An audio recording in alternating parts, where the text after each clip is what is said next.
अच्छा, अब आते हैं वेव्स कैरेक्टरिस्टिक्स पर, कि वेव्स की कौन कौन सी कैरेक्टरिस्टिक्स होती हैं। मतलब वेव से रिलेटेड बेसिक टर्म्स ऐसे ही समझें। पहला पहला आता है टाइम पीरियड। टाइम पीरियड को हम और कहते हैं द पीरियड। अगर किसी न्यूमेरिकल में टाइम पीरियड लिखा हो फिर भी समझें ये टाइम पीरियड है। अगर खाली ऐसा लिखा हो द पीरियड, इसको भी आप ऐसा समझें कि ये टाइम पीरियड की बात हो रही है। इसको हम डिनोट करते हैं कैपिटल टी से। जैसे एम्पलीट्यूड को कैपिटल ए से, ऐसे ही टाइम पीरियड को कैपिटल टी से डिनोट करते हैं। ये सामने लिखा पड़ा हुआ है। बहरहाल टाइम पीरियड क्या होता है, आप आप सबको पता है कि एक कंप्लीट वेव कब बनता है, जब वेव का एक अपर पार्ट और एक लोअर पार्ट आपस में कंबाइन हो, तो ओवरऑल अपर और लोअर को मिला के हम कहेंगे कि ये क्या है, ये एक कंप्लीट वेव बन गया है। ठीक है। टाइम जो एक कंप्लीट वेव बनने में लगे, या किसी पॉइंट में से एक कंप्लीट वेव पास हो, कितना टाइम लगा, वो टाइम पीरियड है। ठीक है। Time required to complete one wave cycle, एक कंप्लीट वेव साइकिल कंप्लीट होने में जितना टाइम लगे। ठीक है। और ये जो टाइम पीरियड है वो फ्रीक्वेंसी का बेसिकली क्या है, रेसिप्रोकल है। ये बात मैं आपको समझा रहा हूँ। बहरहाल रेसिप्रोकल का मतलब यहाँ पे है इन्वर्सली प्रोपोर्शनल। इसका मतलब है अगर किसी वेव की फ्रीक्वेंसी ज़्यादा है तो टाइम पीरियड कम होगा, अगर टाइम पीरियड ज़्यादा है तो फ्रीक्वेंसी कम होगी। यही होता है ना रेसिप्रोकल। अब इस इक्वेशन में देखें T is equal to one upon F. अब यहाँ देखें numerator to denominator relationship inversely proportional होता है, हमें सबको हमें पता है ना। The SI unit of the period is second. इसका द पीरियड मतलब टाइम पीरियड, उसका एसआई यूनिट क्या है, सेकेंड, जो टाइम का एसआई यूनिट है बेसिकली। अच्छा, अब फ्रीक्वेंसी और टाइम पीरियड के हवाले से मैं एक बात कहूँ कि ये आपस में इन्वर्सली रिलेटेड क्यों है। टाइम पीरियड ये होता है कि एक कंप्लीट वेव पास होने में जितना टाइम लगे। ठीक हो गया। अच्छा, और फ्रीक्वेंसी ये है कि नंबर, आप फ्रीक्वेंसी की डेफिनेशन ऐसे लिखते हैं, नंबर ऑफ वेव्स डिनोमिनेटर में 1 सेकेंड, 1 सेकेंड में कितने नंबर ऑफ वेव्स पास हो रहे हैं। जितने ज़्यादा नंबर ऑफ वेव्स पास होंगे 1 सेकेंड में, वो नंबर ऑफ वेव्स उसकी फ्रीक्वेंसी कहलाएगी। सपोज 1 सेकेंड में 50 वेव्स पास हो रहे हैं, तो उस की फ्रीक्वेंसी 50 हर्ट्स होगी। हर्ट्स फ्रीक्वेंसी का ऐसा यूनिट है, जैसे टाइम पीरियड का ऐसा यूनिट सेकंड है। तो सिंपल साइंटिस्ट का नाम है हर्ट्स, उस हिसाब से ये रखा गया है। जैसे चार्ज का कूलम है, फोर्स का न्यूटन है, तो साइंटिस्ट के नाम के एतबार से वो यूनिट रखा गया है। तो इसी हवाले से इसका भी सेम प्रोसीजर। तो by the way number of waves अगर ज़्यादा होंगी, इसका मतलब है नंबर ऑफ वेव्स ज़्यादा होंगी तो फ्रीक्वेंसी ज़्यादा होगा। नंबर ऑफ वेव्स ज़्यादा होंगे तो फ्रीक्वेंसी ज़्यादा होगा। अच्छा, अगर नंबर ऑफ वेव्स ज़्यादा होने का क्या मतलब है, नंबर ऑफ वेव्स ज़्यादा होने का मतलब ये है कि वेव्स करीब करीब हैं। वेव करीब करीब है, और वेव करीब करीब होने का मतलब है कि वेव्स जल्दी जल्दी पास हो रहे हैं। जल्दी जल्दी पास होंगे इसीलिए तो नंबर ऑफ वेव्स ज़्यादा होंगे ना। ठीक है। जल्दी जल्दी पास होंगे तो नंबर ऑफ वेव्स ज़्यादा पास होंगे। अच्छा, जल्दी जल्दी का मतलब है कि टाइम कम। अच्छा, टाइम कम मतलब टाइम पीरियड कम, और ज़्यादा वेव्स मतलब फ्रीक्वेंसी ज़्यादा। तो फ्रीक्वेंसी ज़्यादा हुई और टाइम पीरियड कम हुआ। तो इस हवाले से ये टाइम पीरियड होता है और ये फ्रीक्वेंसी होती है। बहरहाल ये डेफिनेशन इसको देखें, it is the time taken for any one point on the wave to complete one oscillation या साइकिल।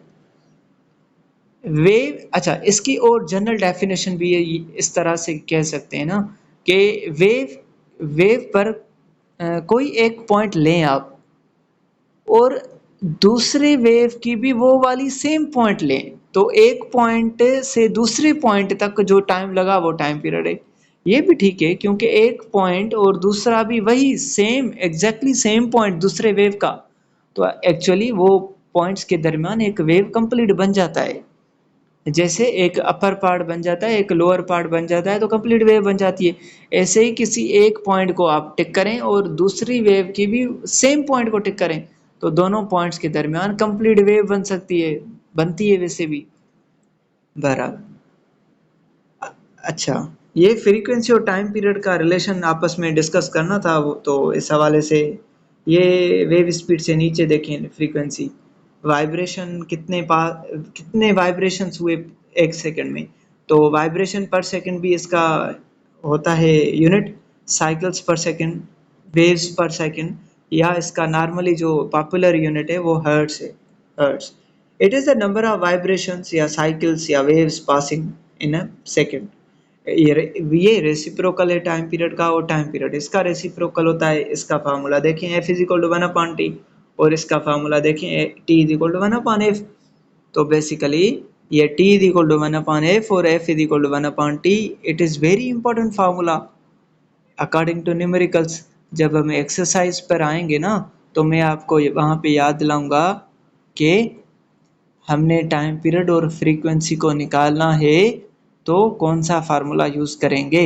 अगर टाइम पीरियड निकालना है तो फ्रीक्वेंसी मिली हुई होगी, अगर फ्रीक्वेंसी निकालनी है तो टाइम पीरियड हमें गिवन होगा। बहरहाल, वेवलेंथ क्या होता है?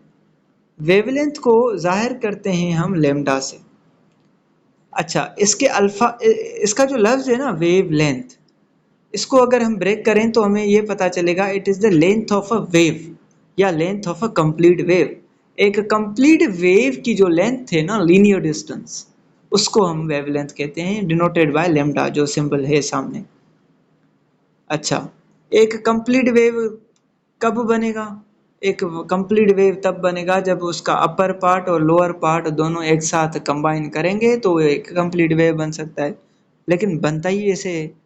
या ऐसा करें कि एक क्रेस्ट से दूसरे क्लोज क्रेस्ट, मतलब फर्स्ट वाला क्रेस्ट तो दूसरे वाले क्रेस्ट से कितना दूर है, ये वेवलेंथ है कहलाएगी। ऐसा नहीं कि फर्स्ट क्रेस्ट और तीसरा क्रेस्ट लें, ये नहीं होगा। ठीक है, और क्रेस्ट क्या है ये हमने ऑलरेडी डिस्कस किया हुआ है। या इसको कहते हैं कॉन्जिक्यूटिव क्रेस्ट या सक्सेसिव क्रेस्ट, मतलब जो उसके नाइबर वाला क्रेस्ट है, जो उसके करीब करीब वाला है। सक्सेसिव माना इससे करीब, इससे जो आगे वाली चीज है वो। बहरहाल, और ये भी है कि एक ट्रफ और दूसरे क्लोज ट्रफ के दरमियान जो लेंथ है, तो देखें इसको, it is a linear distance between two successive या कॉन्जिक्यूटिव क्रेस्ट्स और troughs in a transverse wave. Transverse wave में इसकी डेफिनेशन वेवलेंथ की ये होती है कि दो करीब करीब क्रेस्ट हों उनके दरमियान वेवलेंथ, या दो करीब करीब ट्रफ्स हों उनके दरमियान वेवलेंथ। अच्छा, लॉन्गिट्यूडनल वेव में इसकी डेफिनेशन क्या होगी कि दो कॉन्जिक्यूटिव कंप्रेशंस या दो कॉन्जिक्यूटिव रेयरफेक्शंस के दरमियान, दो क्लोज क्लोज कंप्रेशंस और क्लोज रेयरफेक्शंस के दरमियान जो लेंथ होगी वो वेवलेंथ कहलाएगी। ठीक है, तो न्यूमेरिकल्स में आप ये ना सुनकर परेशान हो जाइएगा कि हमने तो पढ़ा रखा है कि क्रेस्ट और क्रेस्ट के दरमियान वेवलेंथ होता है और ट्रफ के दरमियान वेवलेंथ होता है। नहीं, ये क्रेस्ट और ट्रफ ट्रांसवर्स वेव की बात जब होगी वो वहां पर होगी ये। अगर बात हम लॉन्गिट्यूडनल वेव की कर रहे हैं, जैसे साउंड वेव है, वेव्स इन स्लिंग की स्प्रिंग है, तो वहां पर हम कंप्रेशन टू कंप्रेशन और रेयरफेक्शन टू रेयरफेक्शन की बात करेंगे, लेकिन वेवलेंथ सेम होगा, वेवलेंथ का कॉन्सेप्ट चेंज नहीं होगा। और दूसरी बात, वेवलेंथ कैलकुलेट करने का फार्मूला भी चेंज नहीं होगा। सिर्फ आप क्या करेंगे, आप ये करें कि आपको बस आइडेंटिफाई करना है कि वेवलेंथ की बात हो रही है या नहीं। बहरहाल, आगे चलें। अब इस चैप्टर, जो ये चैप्टर है 10th class physics, chapter 1 general waves properties, ये जो चैप्टर है इसका मैं ये कह सकता हूँ कि इम्पोर्टेंट डेरिवेशन है, बहुत इम्पोर्टेंट। क्यों कि वो पहले तो फार्मूला हमने ड्राइव किया है ना, टी इज इक्वल, मतलब ड्राइव नहीं, सिंपल था, T is equal to one upon F या F is equal to one upon T. ये भी प्रॉब्लम्स या न्यूमेरिकल्स के हिसाब से वेरी इंपॉर्टेंट।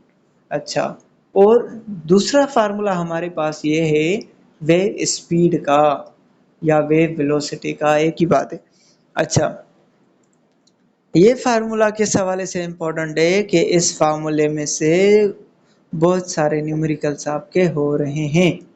बहरहाल, अच्छा, स्पीड और वेलोसिटी की बात अगर करें तो हमें याद आ रहा है कि हमने 9th की फिजिक्स में ये हमने पढ़ पढ़ रखा होता है कि जो एस है, S S is equal to V T, S is equal to V T. ये हमने डिस्टेंस और स्पीड के फार्मूले से बनाए होते हैं कि स्पीड v बराबर होता है डिस्टेंस पर यूनिट टाइम। तो उस हिसाब से S is equal to V T हमने ये मतलब ये सारा होता है ना। तो वेलोसिटी हमें नॉर्मली हमें पता है कि वेलोसिटी या स्पीड का जो फार्मूला होता है वो डिस्टेंस अपॉन टाइम होता है ना। तो यहाँ पर वेव के according according to wave concept distance यहाँ पर क्या बनेगा, वेवलेंथ बनेगा। और कोई डिस्टेंस हमारे पास नहीं होता, वेव में वेवलेंथ होती है।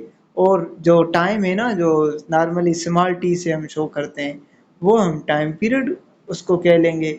तो wavelength denoted by lambda and time period denoted by T, हमें पता है। तो ये क्या हो गया equation, v is equal to lambda upon T. ये v is equal to lambda upon T, इसको याद रखें, अपने जहन में हिफ्ज कर लें इसको। It is very important equation regarding numericals, regarding your concept, regarding your question।